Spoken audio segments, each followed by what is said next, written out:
Përshëndetje dhe mirë se po takohemi si çdo të shtunë përmes ekranit të ATV-s. Ju ftoj edhe sot të na bashkoheni me ne në këtë udhëtim të përjavshëm te Jona Tok, emisionin që i kushtohet bujqësisë, blegtorisë dhe jetës në fshat.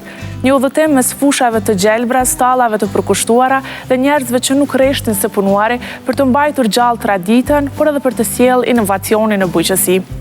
Materiali i parë na dërgon në komunën e Rahovecit, gjëgjësisht në fshatin Qifllak, atje ku na mirëpriti eksperti i perimeve dhe fidaneve Korab Kabashi. Përmes këshillave dhe ekspertizës së tij, ai jep vështrim më të thellë në punën e bujqësi gjatë kësaj sezone, duke ndarë me ne përvojën e tij të gjatë dhe njohuritë e tij të thella në këtë fushë, duke na ndihmuar të kuptojmë më mirë sfidat dhe mundësinë që përballen fermerët. Ai flet edhe për përgatitjet e nevojshme që duhet bëhen përpara fillimit të sezonit të mbjelljes, duke përfshirë zgjedhjen e farave të duhura, përgatitjen e tokës dhe mbrojtjen e bimëve nga sëmundjet dhe dëmtuesit.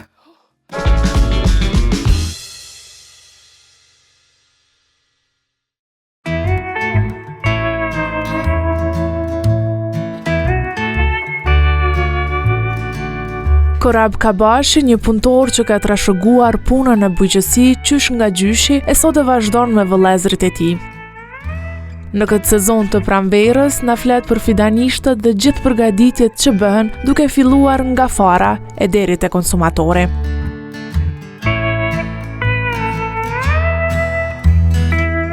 Sera e fidaneve dhe fidanet që ne më së shumti i kultivojmë në këtë serë janë fidane për fermerë të mëdhenj. E kam fjallën për fermerët që kanë sera 10 20 edhe 1 hektar. Kryesisht ka spec, lakon, tranguj, domate, ka tranguj të shartuar, bastan të shartuar, pjepër, edhe kulturat të tjera si domatet qeri, që janë domatini, po ashtu edhe domatet të shartuara. Fidanet që janë në serë, janë të rritura nga fara deri në këtë periudhë që po e shihni. Janë të rritura nga duartona, pra fillimisht ne e mbjellim farën në module, pastaj futet në inkubator varësisht prej llojit, sortit që është fidan, po mendoj fara, pastaj bien fidani. Dhe janë të rritura varësisht po ashtu nga perimja që jemi duke diskutuar, varieron edhe ditët prej 30 deri në 60 ditë. Fidanet e specit zakonisht në kohët e dimrit, pra se na fillimet e para këtë vit i kemi bë prej 20 janarit, zgjasin 60 ditë, në kohën deri në mars, pasi që mungesa e diellit edhe temperaturat janë më të ulta, edhe vënon në rritjen e fidanit, ndërsa në kohën pranverore, pra prej kësaj kohe deri në qershor, zgjasin 40 deri në 45 ditë. Kanë kushtet ideale dhe temperaturat ideale që i kërkojnë janë të jenë 24 deri 28 gradë gjatë ditës, minimumi 12 gradë nata, në mënyrë që fidani të jetë kualitativ dhe të mërri me kohë të dalë në mbjelljen e fusha. Po, e cilat janë llojet e tokave që janë më të përshtatshme për mbjelljen e këtyre, apo a ka rëndësi edhe prej vendit ku janë fermarë që Varsisht edhe nga sorti që e mbjellet, është domate, është tranguj, është lakër, apo është spec, edhe dallon edhe toka. Për shembull të trangujt, toka e zezë është më e mirë pasi që e mban lagështim më tepër dhe tranguj kërkon më shumë lagështim, ndërsa tek speci kërkohet tokat e bardha të cilat nuk e mbajnë lagështim. Ai flet për gjithë fillimin e sezonit të mbjelljes, duke përfshirë zgjedhjen e farave të duhura, përgatitjen e tokës dhe mbrojtjen e bimëve, duke ndarë kështu këshilla praktike për shitjen e produkteve të freskëta.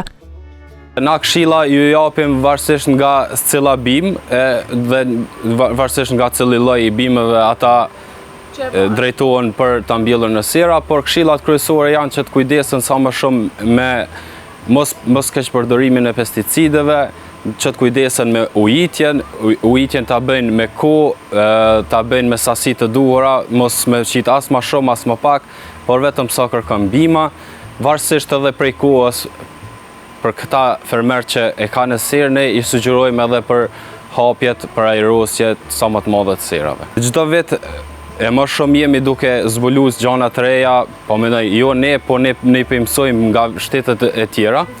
edhe vinë shumë ekspert botror që në bashkëpunim me farmacit në Kosovë, farmacit bujësore në Kosovë, mbajnë trajnime të cilat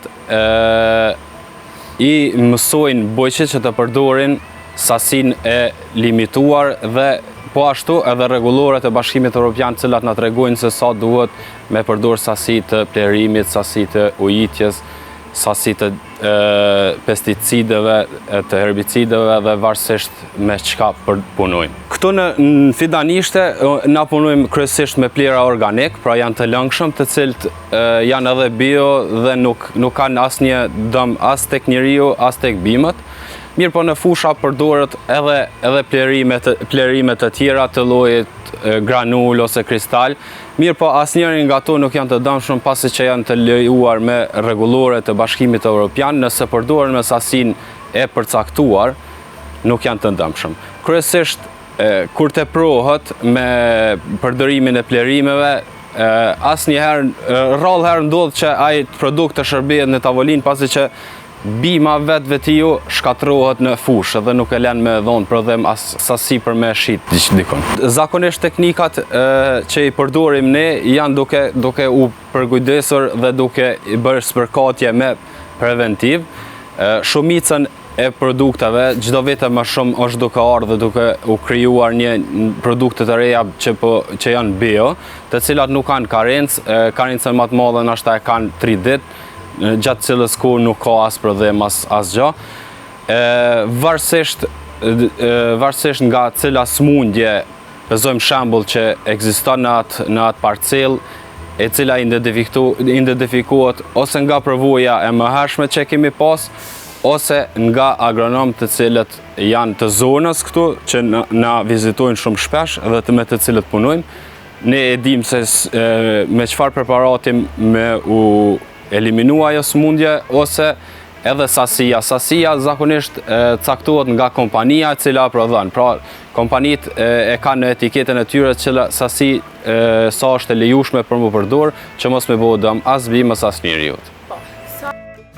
Korabi na ndihmon të kuptojmë më mirë sfidat dhe mundësitë që përballen fermerët, duke na dhënë një pasqyrë të qartë të punës së tyre të vështirë dhe të rëndësishme.